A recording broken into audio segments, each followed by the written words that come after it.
வணக்கம். சற்று முன் வெளியான முக்கிய தகவல். மாணவர்களுக்கு குட் நியூஸ். இன்று பள்ளிகளுக்கு விடுமுறை. இதை பற்றி முக்கியமான தகவல்களை தான் அந்த வீடியோவில் பார்க்க போகிறோம். கீழே இருக்க ரெட் கலர் பட்டனை கிளிக் பண்ணி சப்ஸ்கிரைப் பண்ணிக்கோங்க. பக்கத்தில் இருக்கிற பெல் ஐக்கானையும் மறக்காமல் கிளிக் பண்ணி வச்சுக்கோங்க. அப்போ தான் நான் ரெகுலராக போடுற வீடியோ உங்களுக்கு நோட்டிஃபிகேஷனாக வந்து சேரும். மறக்காமல் லைக் பண்ணிக்கோங்க. வாங்க வீடியோக்குள்ளே போகலாம். கோவை, தென்காசி மாவட்டங்களில் நல்ல மழை பெய்தது. நீலகிரி மாவட்டத்தில் விடாமல் கொட்டி தீர்த்த கனமழை காரணமாக இயல்பு வாழ்க்கை பாதிக்கப்பட்டது. அங்குள்ள சுற்றுலா தலங்கள் அனைத்தும் மூடப்பட்டன. தொடர்ந்து கனமழை காரணமாக அங்குள்ள ஆறுகள் வெள்ளப்பெருக்கெடுத்து ஓடுகின்றன. இதனைத் தொடர்ந்து தமிழ்நாட்டில் மழை பெய்து மீண்டும் பல இடங்களில் வெள்ளம் தேங்கியுள்ளது. இந்நிலையில் தமிழ்நாட்டில் பல்வேறு மாவட்டங்களில் தென்மேற்கு பருவமழை மீண்டும் தீவிரமாகியுள்ளது. குறிப்பாக தென்காசி, நெல்லை, தேனி, கோவை, நீலகிரி என மேற்கு தொடர்ச்சி மலைப்பகுதி மாவட்டங்களில் நல்ல மழை பெய்து வருகிறது.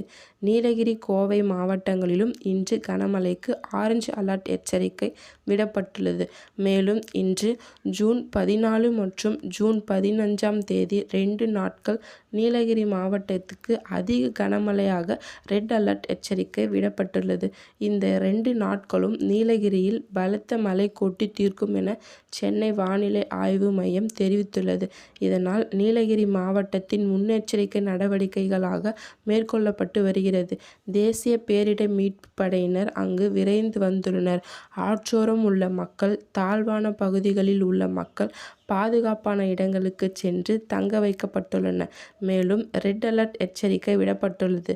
நீலகிரி மாவட்டத்தில் ஜூன் 14 விடுமுறை அளிக்கும்படியாக கேட்டுக்கொள்ளப்படுகிறது. இன்று சனிக்கிழமை என்பதால் அரசு பள்ளிகளுக்கு ஏற்கனவே விடுமுறை அளிக்கப்பட்டிருந்தது. ஆகையால் தனியார் பள்ளிகளுக்கு இன்று விடுமுறை விட வேண்டும் என உத்தரவிடப்பட்டுள்ளது. அரசின் உத்தரவை மீறி பள்ளிகள் திறப்பனர் மீண்டும் கடும் நடவடிக்கை எடுக்கப்படும் என்று சென்னை வானிலை ஆய்வு மையம் தெரிவித்துள்ளது. நன்றி, வணக்கம்.